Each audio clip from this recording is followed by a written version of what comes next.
उत्तमरित्या काम करत असतात. संरक्षण अधिकारी असतील, आमचा जिल्हा महिला बाल विकास विभाग असेल, एकत्रितरित्या काम करत असताना काही ठिकाणी याबाबत अडचणी येत असतील तर निश्चितपणे राज्य महिला आयोग त्यांच्या समवेत आहे आणि म्हणून आजची ही सगळी बैठक यामध्ये आयोजित केली होती.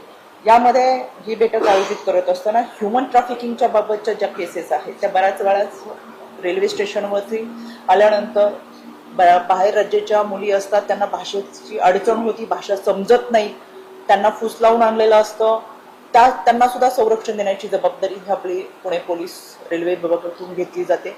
पण याच्यामध्ये काही तोडगा काढता येतो का? कारण की आपल्याला त्यांची भाषा समजत नाही, त्यांना आपण बोललेलं समजत नाही, फारसं हिंदी इंग्लिशची माहिती नसते, अशाही मुलींची संख्या मोठ्या प्रमाणात आहे आणि म्हणून मग त्यांना ताब्यात घेतल्यानंतर त्यांचं पुनर्वसन करत असताना अनेक अडचणी येत राहतात, त्यांच्या कुटुंबियांचा शोध घेतानाही अनेक अडचणी येत राहतात आणि म्हणून खऱ्या अर्थानं सुरक्षित पुणे हे आपण चांगल्या पद्धतीने राबवत असताना ज्या काही त्रुटी आहेत त्या दुरुस्त करून चांगल्या पद्धतीची सुरक्षितता ही रेल्वे स्टेशन पोलिसांच्या माध्यमातून देण्यात यावी यासाठीच्या सूचना राज्य महिला आयोगाच्या वतीने करण्यात आलेली आहे.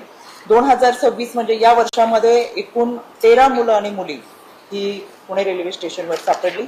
मग ती त्याच्यामध्ये घरातून पळून आलेली आहेत, काही केवळ बाहेरच्या जगाचं आकर्षण आहे म्हणून आलेली आहेत, काही नोकरीच्या निमित्तानं आलेली आहेत, पण ही अल्पवयीनमध्ये असते. त्यांना पोलीस ठाण्यातून पालकांच्या ताब्यात 2 मुलं दिलेली आहेत, एक मुलगा आणि एक मुलगी.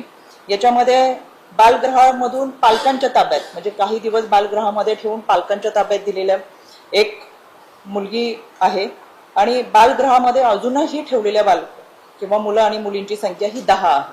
आता ही 10 मुलं आणि मुली बालगृहात जी ठेवले तर त्यांचा परिवाराचा तपास करणं, त्यांना पालकांच्या ताब्यात देणं, त्यांचं काउन्सिलिंग करणं, पुन्हा त्यांनी घर सोडू नये याच्यासाठीचा प्रयत्न हा CWCच्या माध्यमातून चालू आहे आणि म्हणून या सर्व अनुषंगाने आजची ही मीटिंग पुणे रेल्वे पोलिसांच्या समवेत लावलेली आहे. याच्यामध्ये सर्व अधिकारी उपस्थित आहेत. ससून रुग्णालयाचे आमचे अधिकारी सुद्धा या ठिकाणी आहेत, कारण की रेल्वे स्टेशनच्या बाबत कोणतीही तक्रार असेल, कोणताही गुन्हा असेल, अन्याय अत्याचाराच्या घटना असतील तर त्या ससून रुग्णालयाच्या माध्यमातून त्याचा मेडिकल रिपोर्ट दिला जातो आणि म्हणून अशा पद्धतीच्या घटना घडूच नाहीत याच्यासाठी अतिशय सतर्क राहत. CCTV कॅमेरेज असतील, सेन्सिटिव्ह एरिया ज्या ठिकाणी आहेत त्या ठिकाणची दामिनीची गस्त असेल, रेल्वे स्टेशनवरची स्वच्छतागृह आहे, त्याचबरोबर बाहेरून येणाऱ्या टवाळखोरांना रेल्वे स्टेशनच्या आवारामध्ये कुठेही प्रवेश मिळू नये, जेणेकरून फक्त पॅसेंजर त्यांचा तपास व्यवस्थित करून त्यांना आतमध्ये सोडलं जावं अशा पद्धतीच्या सूचना या आजच्या बैठकीमध्ये देण्यात आलेल्या. पुन्हा 1 ते 1.5 महिन्याच्या कालावधीमध्ये स्वतः मी रेल्वे स्टेशनच्या भागामध्ये जाऊन या सगळ्या गोष्टींची ज्या सूचना दिलेत त्याची पाहणी करतो.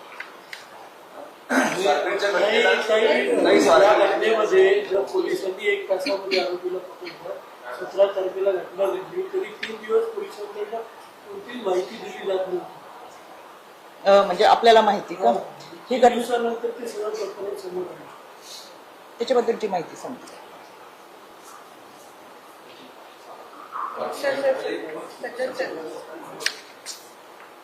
सदरचा घटना जी आहे 17 तारखेला संबंधित कुटुंब आपल्या पुणे स्टेशनला गाडीने आलेला आहे आणि 18 तारखेला आपण सदरचा गुन्हा दाखल केलेला आहे.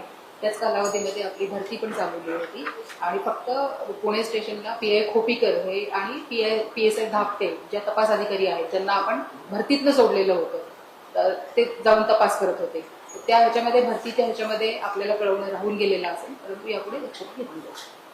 पुणे रेल्वे स्टेशनवर सातत्याने अशा घटना घडल्या, या अशा घटना घडलेल्या आहेत, पुन्हा एकदा घडलेल्या आहेत. रेल्वे पोलिसांचं दुर्लक्ष आहे का या सगळ्या घटनांकडे, किंवा रेल्वे पोलीस कमी पडतंय का?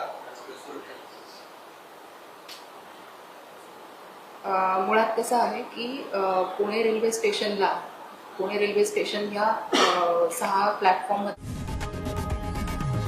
लोकशाही मराठी ऐका, पहा, जागरूक रहा.